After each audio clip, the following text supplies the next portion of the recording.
chacun, très heureux d'être avec vous. Pour nous, c'est important d'être disponible entre les mains du Seigneur. Disponible, ça veut dire quoi? Être utile, quand il le faut. Quelqu'un disponible, ce n'est pas quelqu'un qui dit « je veux faire », c'est quelqu'un qui veut être entre les mains du Seigneur. Voilà, alors c'est une joie, ça a toujours été une joie de venir avec vous, partager ces moments, et je veux croire que nous allons nous faire du bien. Vous avez chanté des belles choses à la fin, nous avons chanté « Seigneur, guéris-moi ». On a parfois besoin de la guérison du corps, mais aussi de l'âme, parfois, de notre esprit, un passé parfois douloureux, besoin de guérison. Seigneur, aussi, je veux recevoir ta paix, la paix de Dieu qui surpasse toute intelligence, comme le petit oiseau en pleine tempête qui peut encore chanter. Moi, ça m'émerveille, mais je veux croire que nous sommes les enfants de Dieu, même si nous passons parfois par des moments douloureux, difficiles, nous pouvons proclamer l'amour de Jésus et sa fidélité. Alors, le thème que j'aimerais, plutôt le titre de ma prédication, je l'ai fait en 2 fois. La première fois, c'est un peu dur. Et le premier thème, c'était « Enlever les cadavres de notre vie ». Ça nous met les bras par terre. Alors, j'ai mis un autre titre « Pourquoi t'es-tu arrêté en chemin? Pourquoi tu t'es arrêté en chemin et tu n'avances plus ?» Voilà quelque chose qui est important et j'aimerais partager avec vous. Alors, bien sûr, vous parler, c'est une chose, mais ce qui est important, c'est de se baser sur la parole de Dieu. Et je vous invite à faire une première lecture avec moi dans l'épître de Paul aux Philippiens, chapitre 3, au verset 12e. Et c'est déjà affiché, c'est formidable. On peut suivre. Ce n'est pas... Regardez bien, on va bien lire, on ne va pas disséquer chaque mot, mais essayer de le dire doucement afin de bien saisir. Ce n'est pas que j'ai déjà remporté le prix ou que j'ai déjà atteint la perfection. C'est l'apôtre Paul qui parle. Mais je cours pour tâcher de le saisir, puisque moi aussi j'ai été saisi par Jésus-Christ. Et je veux croire que ce matin, si nous sommes là, c'est que nous avons été saisis par le Christ, par sa parole, ou peut-être nous sommes en devenir, enfin nous sommes toujours en devenir, mais peut-être qu'il n'y a pas longtemps que quelque chose s'est passé dans notre cœur, mais nous avons été saisis, une parole de Dieu a touché notre cœur.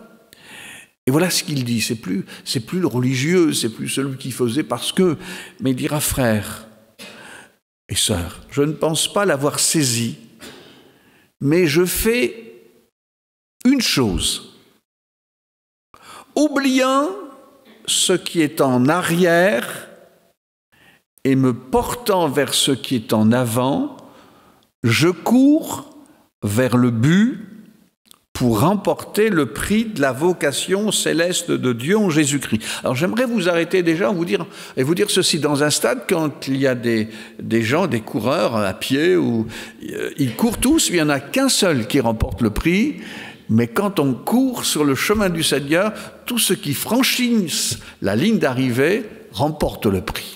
D'accord? Alors, c'est pas le meilleur d'entre nous qui va remporter le prix. Les autres vont dire « Oh, dommage, j'étais pas loin, 2e place. » Non, non, non, non.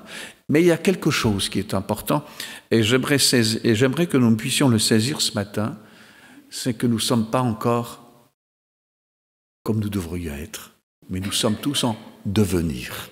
Est-ce que vous êtes d'accord? Est-ce que quelqu'un ce matin pourrait se lever en disant « Frère, moi je suis parfait ». Parce que j'aimerais tout de suite prier pour lui, parce qu'il aura un problème d'orgueil. Vous comprenez ma prière, ma demande, mais on a tous besoin de sa grâce. On a tous besoin de sa grâce. Personne n'est parfait, mais nous sommes tous en devenir. Et je cours. Et vous savez, c'est comme dans la vie, il y a des expériences. Et les expériences de la vie nous apprennent à grandir. Oui ou non? Vous savez qu'on apprend beaucoup dans des situations pénibles, difficiles. Dans le temps, parfois, peut-être il y a des amateurs de photos, on disait qu'avec un négatif, on fait une belle photo. On disait ça dans le temps avec un négatif. Eh bien, c'est vrai qu'avec des choses négatives, parfois on peut grandir et on peut avancer avec le Seigneur. Il y a des choses qui sont compliquées, mais avec la grâce de Dieu, on peut franchir une étape et on peut grandir. Alors la première question que j'aimerais nous poser ce matin, est-ce que nous sommes toujours dans la course? C'est-à-dire, est-ce que nous sommes toujours dans ce désir d'avancer avec le Seigneur? Seigneur, j'ai besoin d'apprendre, j'ai besoin de toi, encore plus de toi dans ma vie, encore plus de toi, Seigneur. Ou peut-être avons-nous renoncé en disant non, moi j'y arriverai pas. Peut-être quelqu'un dit moi je voudrais avancer, mais j'ai ça qui me gêne, j'arrive pas.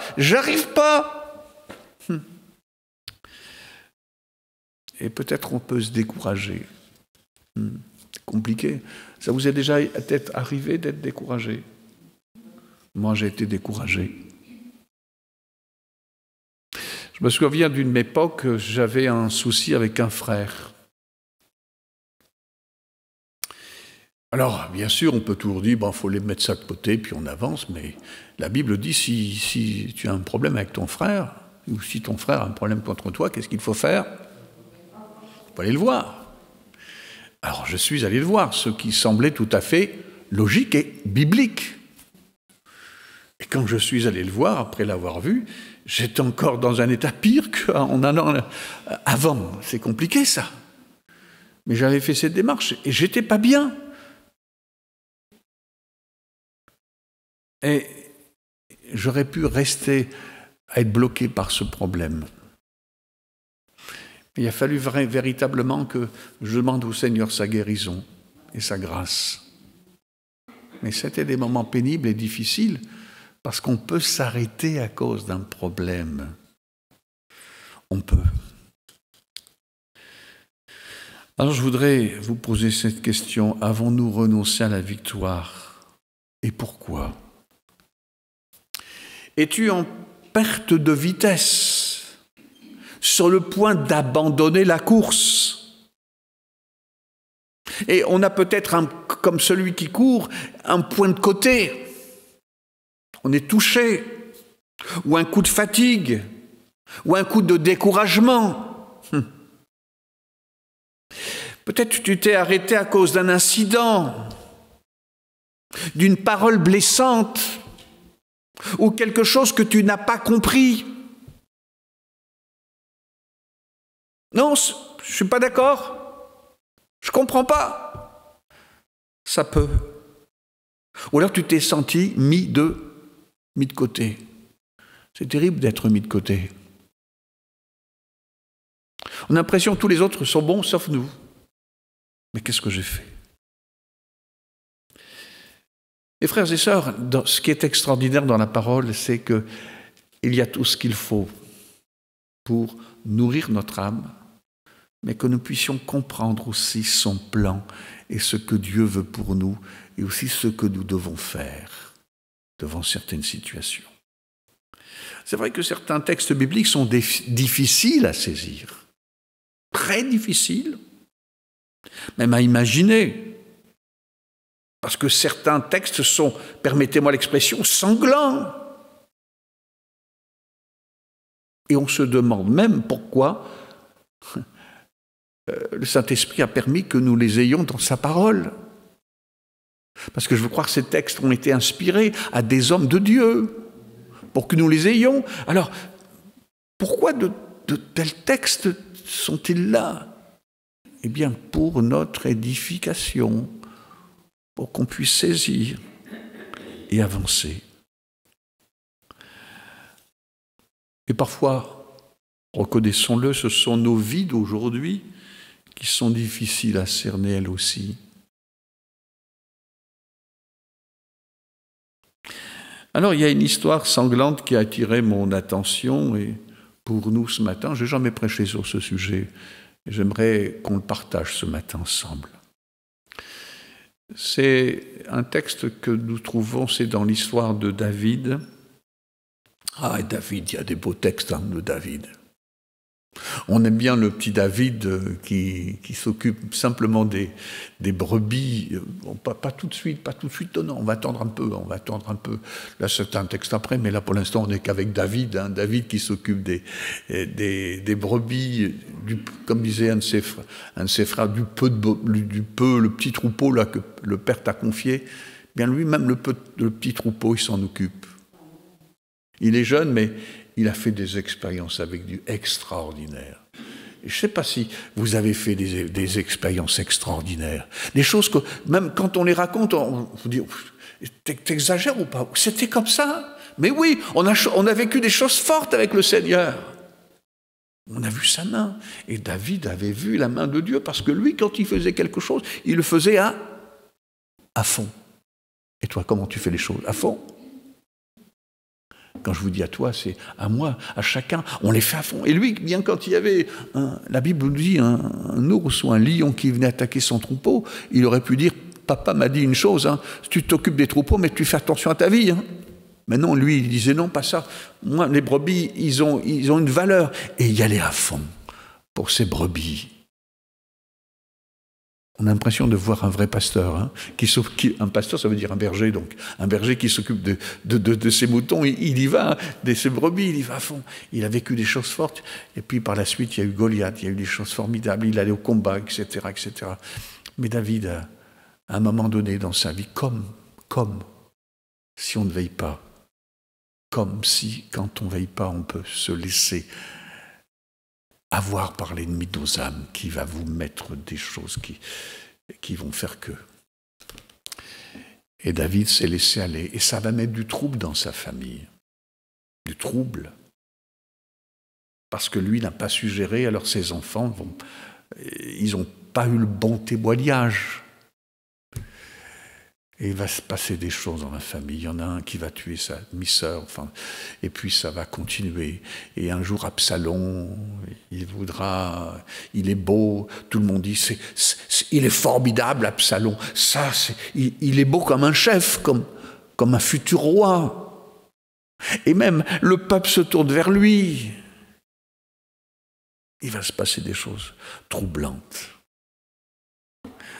Oui, une époque troublée. Le fils de David, Absalom, s'était rebellé contre son père. Et une grande partie de la nation l'avait suivi. Vous pourrez lire ces textes, c'est intéressant. Dans le deuxième livre de Samuel, du chapitre 15 au chapitre 20. Alors, on ne va pas lire les 5 chapitres, mais vous lirez chez vous. C'est une période troublée. Les hommes de David, menés par Joab, ont vaincu cette fronde et ont restauré David sur son trône. Parce que c'était Dieu qui l'avait mis là. Il a été restauré. Mais David aimait son fils de tout son cœur. Et il avait dit, il avait ordonné à ses hommes d'y aller doucement avec Absalom. Mais Joab n'avait pas suivi les instructions du roi David et il l'a tué alors qu'il aurait pu le capturer vivant puisqu'il était accroché dans un arbre. Il avait tellement une grosse chevelure. On aurait pu le faire prisonnier, mais Joab s'était arrangé pour le tuer. Et David était inconsolable. Alors le roi a nommé un homme qui s'appelait Amasa à la place de Joab, à la tête de l'armée. Il faut comprendre que Joab a été le chef de l'armée de David pendant des années et des années. Il était populaire parmi ses hommes, il n'avait jamais désiré être roi lui-même, non. Il voulait être à la tête de l'armée. Et là, il y a eu un meurtre incroyable. Un jour, alors que l'armée marchait contre un autre rebelle et qu'Amasa était en retard, Joab est allé à sa rencontre. Amasa n'a pas vu l'arme blanche à double tranchant qui se trouvait dans sa main gauche du vieux guerrier, mais l'a certainement senti quand le chef sans cœur le lui a planté dans le flanc. Je vous ai dit, c'est une drôle d'histoire. Et pourquoi en parler ce matin? Mais on va y arriver. Joab l'a laissé se vider de son sang et a continué à marcher. Les hommes qui suivaient sont arrivés là où Amasa se trouva sur la route et se sont arrêtés, paralysés par ce spectacle horrible. Un homme d'entre les gens de Joab resta près d'Amasa et il disait qui veut de Joab et qui est pour David, qu'il suive Joab. Amasa se roulait dans le sang au milieu de la route. Et cet homme, ayant vu que tout le peuple s'arrêtait, et là c'est dans 2 Samuel chapitre 10, versets 11 et 12, Amasa se roulait dans le sang au milieu de la route, et cet homme, ayant vu que le peuple s'arrêtait, poussa Amasa hors de la route dans un champ, et jeta un vêtement sur lui. Et l'armée s'est remise en route avec Joab à sa tête. C'est étonnant, ces éléments. Vous avez remarqué, tout un peuple s'est arrêté.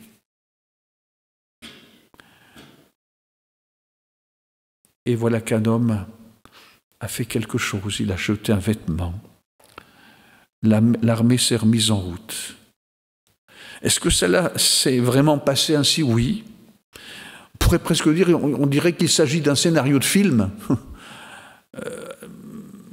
Mais ça s'est vraiment passé comme ça.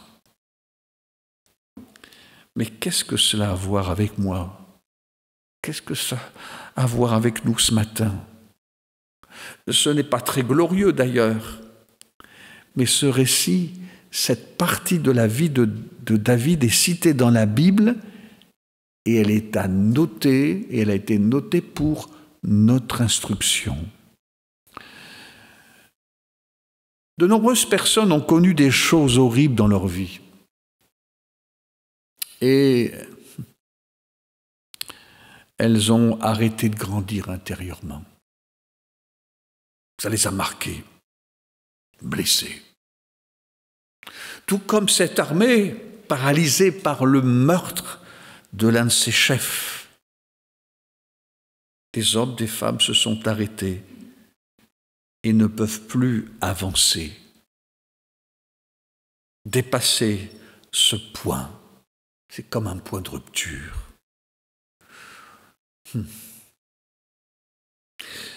Alors là, je cite quelques textes, plutôt quelques expressions. Je ne vais pas donner des témoignages, je pourrais en dire, mais ce n'est pas là le but. Certaines personnes ont été abusées, on a dit des choses, je ne dis pas simplement sexuellement, c'est pas ça, mais abusées parfois. On leur dit, il faut faire ça, il faut faire ceci, et se sont sentis parfois trahis. Certaines personnes ont connu une injustice, elles ont perdu quelque chose, elles ont perdu quelqu'un qui leur était vital, ou alors quelqu'un d'important à leurs yeux les a trompés.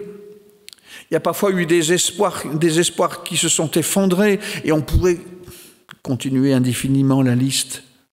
Et qu'est-ce qui se passe parfois? Nous nous sommes arrêtés. Ça n'aurait jamais dû se passer, ça. Vous vous rendez compte, frère, ça et ça? C'est pas normal. C'est pas normal. Mais qu'est-ce qu'ils ont fait? C'est vrai que c'était pas normal. Et quelqu'un jetait une couverture. Mais il fallait continuer.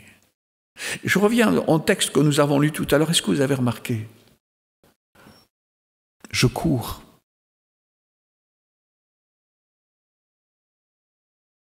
Je fais une chose, oubliant ce qui est en arrière et me portant vers ce qui est en avant. Qu'est-ce qui est en avant?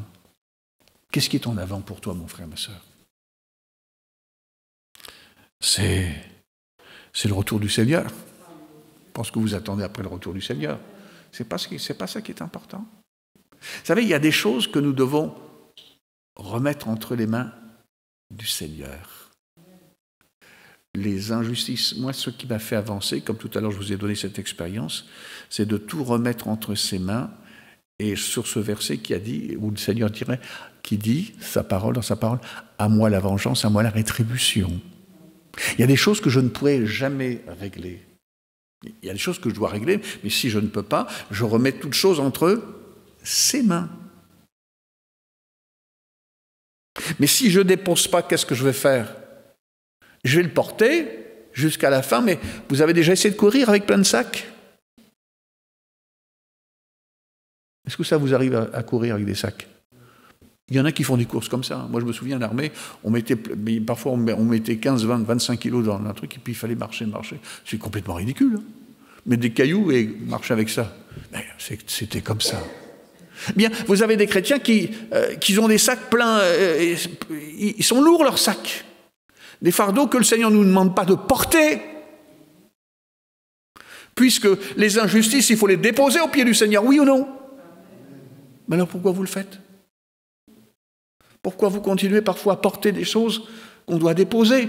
Puisqu'on doit regarder au Seigneur, il y a sa grâce, lui il veut nous bénir, il veut continuer à œuvrer. Mais ce qui l'empêche parfois, c'est des choses qui nous ont paralysés et qui nous empêchent d'avancer. J'ai besoin, c'est ce que j'avais reçu ce matin, et quelque chose ce matin de la part de Dieu. Je voudrais vous dire, il est vital que tu passes au-delà de ce qui s'est passé. Il ne faut plus regarder à ça. C'est fini. C'est entre les mains du Seigneur et rien du Seigneur. Maintenant, on va de l'avant, on marche avec le Seigneur. Parce que qu'est-ce qui est le plus important? C'est le salut des âmes. C'est que nos enfants, nos petits-enfants, je pense qu'en tant que parents, c'est nos enfants, nos petits-enfants, notre famille, nous les voulons à Jésus. C'est important. Je me souviens de cette personne. C'était un cas. C'était un cas. Elle aimait toujours... Bon, je ne sais pas si ça existe, je ne connais pas assez pour... Je ne pense pas que ça existe ici, mais elle aimait se plaindre. Et elle se plaignait souvent de l'église à son mari qui n'était pas au Seigneur. Je me souviens un jour, c'était un stagiaire qui avait fait une visite chez elle et il m'avait dit, mais elle dit des choses sur l'église, mais devant son mari, et je ne comprends pas, je ne sais pas, moi, elle dit, c'est pas normal. Et elle se plaignait de ceci et cela. Mais elle était toujours là, elle prophétisait le dimanche matin. Moi, ça me mettait dans l'état, mais je dis, je ne comprends pas. Et puis un jour, son mari est tombé malade. Je me souviens, il était hospitalisé, c'était pendant la période de Noël. Et moi, je disais, cet homme, il venait régulièrement à l'église, mais il n'avait jamais donné son cœur à Jésus. Et je disais, je comprends pourquoi. Et un jour, justement, elle n'était pas là. Et j'étais content parce que parce que quand elle était là, je ne pouvais jamais parler. Mais là, j'ai pu avoir un tête-à-tête avec lui. Et je lui ai demandé s'il était prêt parce qu'il sentait que c'était les derniers moments. Et il m'a dit, est-ce que vous avez fait la paix avec Dieu? Il m'a dit non. J'ai dit, est-ce que vous seriez prêt de vous engager avec le Seigneur, lui demander pardon? Il m'a dit oui. Et on a eu un moment, j'aimerais vous dire, c'était formidable. Et il a accepté Jésus-Christ. Et 2 jours après, je lui ai dit à sa femme qu'il avait accepté Jésus-Christ. Ah, elle n'était pas contente. Parce qu'elle n'était pas là. Ah, mais je ne suis pas content. Oh non, je ne comprends pas que le Seigneur a permis que je ne sois pas là quand il a donné son cœur à Jésus. Et moi, j'étais très content qu'elle ne soit pas là. Il y a des gens qui sont, parfois, on peut être pénibles. Et on peut paralyser. Elle a peut-être paralysé son mari pendant 5, 10, 15, 20 ans. Un homme qui avait un cœur pour Jésus. Et cet homme est parti dans la paix du Seigneur. Et vous voyez cette femme, elle était avec sa fille et un jour elle est décédée après une nouvelle que sa fille, elle lui a ouvert son cœur dans l'état qu'elle était. La nuit même, elle est décédée. On doit courir pour remporter le prix. Il y a des choses qu'on doit déposer. Même si on voit des injustices, même si on voit des choses qui ne sont pas logiques, c'est vrai. On devrait tous être des maîtres. Regardez les disciples de Jésus. Ils ont vécu des choses extraordinaires et Jésus est à peine arrêté. Il y a Pierre qui renie son maître. Mais le Seigneur va lui pardonner. Et ce sera lui à qui on va confier la première prédication à la Pentecôte. Et il y a quand même eu 3000 âmes qui ont été sauvées. Par le message, la parole, c'est pas par Pierre, hein, vous avez compris. Mes frères, mes sœurs, on doit regardez qu'au Seigneur, à l'œuvre de Jésus à la croix. C'est pas pour rien qu'on prend le repas du Seigneur. Souviens-toi de Jésus-Christ, dira Paul à Timothée, ressuscité d'entre les morts. Pourquoi il lui dit souviens-toi? Parce qu'on a tendance à l'oublier. Si nous en sommes là, c'est grâce à Jésus, à l'œuvre de Jésus à la croix. Et ce temps qu'on sera sur terre, on a encore besoin de se polir. Vous êtes d'accord? On a encore besoin que le Seigneur nous façonne. Moi, j'en ai encore besoin. J'ai vraiment besoin de sa grâce. Et il le fait. Chaque jour, il continue son œuvre. Alors, j'ai besoin de sa grâce.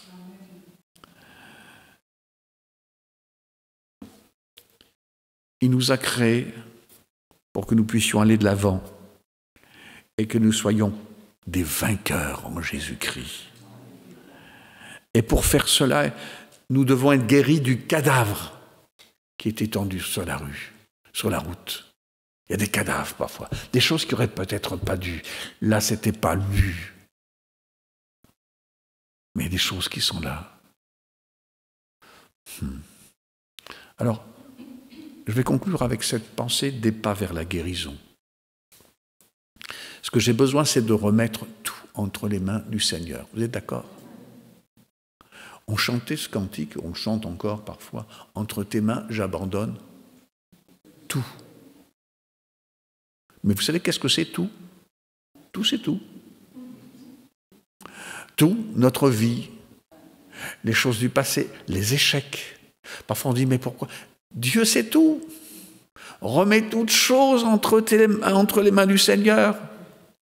Remets-lui tout. Ta vie, tes blessures. Dans une prière sincère, Seigneur, je te remets tout entre tes mains. Ma vie, je te l'abandonne. On a chanté dans la même veine ce matin quelques cantiques. Et puis, parfois, on a besoin de trouver de l'aide. Oui ou non? Parce qu'à des moments, c'est compliqué. Trouver de l'aide. Je veux croire que parfois, on peut trouver un frère dans la foi solide qui peut parfois avoir une parole. Vous savez, vous allez le trouver tout de suite. C'est pas quelqu'un qui va dire « T'as raison, c'est moins criant. » Non, c'est quelqu'un qui va parler avec amour en disant « Mais Dieu est un Dieu miséricordieux. Dieu fait grâce et Dieu restaure l'âme. » C'est un autre message. On a parfois, vous savez, il y a des gens qui ont été brisés dans la vie. On en voit comme cela. Nous, on a connu même moi, je crois même qu'il y a parfois des conseillers. Je ne suis pas, moi, contre les conseillers non chrétiens s'ils ne nous conseillent pas de faire des choses contre la parole de Dieu, vous comprenez bien. Parce qu'il y a parfois dans certains domaines, nous, on connaît une personne qui donne des conseils pour des gens qui ont connu des peines, des choses graves. Mais elle est consciente d'un moment, c'est qu'il y a des choses, il faut que les gens aillent voir un pasteur s'ils sont chrétiens. Parce que parfois, il y a des restaurations au niveau de l'âme. Mais aussi, parfois, il faut aussi remettre les choses à leur place. Donc, trouver de l'aide. Pour moi, c'est bien un conseiller chrétien. Quelqu'un, si on a un pasteur en qui on peut se confier, c'est bien, il faut le faire. Et voir le problème, ensuite, voir ce que la parole nous dit. Ça, c'est important, c'est même une priorité. Pourquoi? Épître aux Hébreux, chapitre 4, verset 12. Car la parole de Dieu est vivante et efficace, plus tranchante qu'une épée quelconque à deux tranchants, pénétrante jusqu'à partager âme, esprit, jointure et moelle. Elle juge les sentiments et les pensées du cœur. La parole de Dieu, elle est extraordinaire. J'ai besoin de sa parole. Elle nous lave, la parole. Elle nous lave, elle nous fait du bien. Voir ce qu'elle nous dit. Et puis, j'ai demandé pardon au Seigneur, je me suis approché de lui, je lui ai tout déposé, j'ai demandé qu'on m'aide, je lis sa parole. Et puis, une chose que je peux faire, c'est commencer à louer Dieu et à le remercier pour toutes les bonnes choses dans la vie. Parce que souvent, vous savez, l'adversaire, ce qu'il fait, il nous donne des loupes pour qu'on voit les petits problèmes Ils sont comme ça avec lui. Tout à l'heure, j'ai vu, il y avait un petit gars, il y avait une grosse loupe là. C'est bien les loupes, hein. Il y avait un petit gars avec la loupe. Une loupe, ça grossit les choses. L'adversaire grossit parfois les choses. Oh, c'est énorme. Ah oui, c'est énorme, parce qu'on a regardé avec une loupe. Vous savez, si le Seigneur regardait tous nos péchés, tous nos manquements avec une loupe, oh là là, vous savez qu'il nous aime. Il use de patience avec nous, il nous fait grâce. Seigneur, il y avait ce cantique qui disait « Compte les bienfaits de Dieu, mets-les tous devant tes yeux, tu verras combien le nombre en est grand. Les grâces, les bénédictions de Dieu. » Alors je le bénis, je le loue, je l'adore. Et voir comment Dieu il est grand, il est miséricordieux, compatissant. Mais Dieu fait grâce. Mais Dieu est un Dieu juste. Grand juste, hein, c'est important. N'abandonne pas tant que cette chose n'a pas perdu le pouvoir de te tourmenter. Ouais. De t'empêcher d'avancer. Il y a des choses qu'il faut régler. Est-ce qu'on est prêt à dire, Seigneur, cette chose-là qui m'empêche, je pense toujours à ça, c'est-à-dire je ne veux plus que ce soit une fixation chez moi, je veux avancer avec toi. Je veux franchir. C'est vital.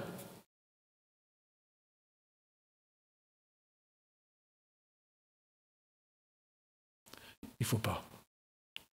Dieu va te guérir. Prie, confie-toi en lui, fais-toi d'aider s'il le faut. Fais-toi aider. J'ai envie de dire, tire ce cadavre de ta vie. Et je reviens à ce qu'on a dit tout à l'heure. Tire ce cadavre. Ces choses qui sont là en train de pourrir, ça sent mauvais et ça te fait du mal dans ta vie. Il y en a besoin. Je t'ai une couverture. Dépose-toi à Jésus, dis tout à Jésus. Et Dieu a des meilleures choses en réserve pour toi que de t'attarder à cet endroit sur la route et qui t'empêche. Alors la course, tu t'es peut-être arrêté, reprends la course, repars en avant. Dieu va te fortifier. On va dire, oui, mais à mon âge, Caleb, vous vous souvenez de Caleb? Il n'était plus très jeune, hein. Passé 80, 85 ans. Et il dit, moi, je suis encore vif, je suis encore vigoureux.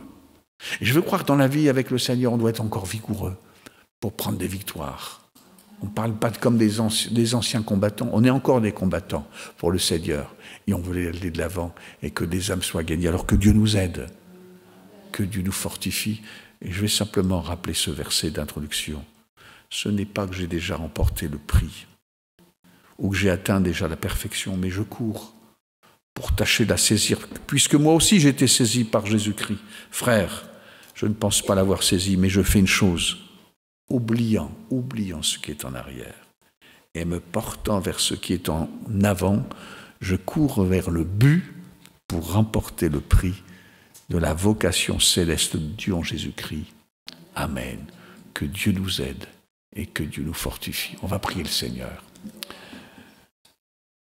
Seigneur, tu sais toutes choses, tu connais les besoins de chacun.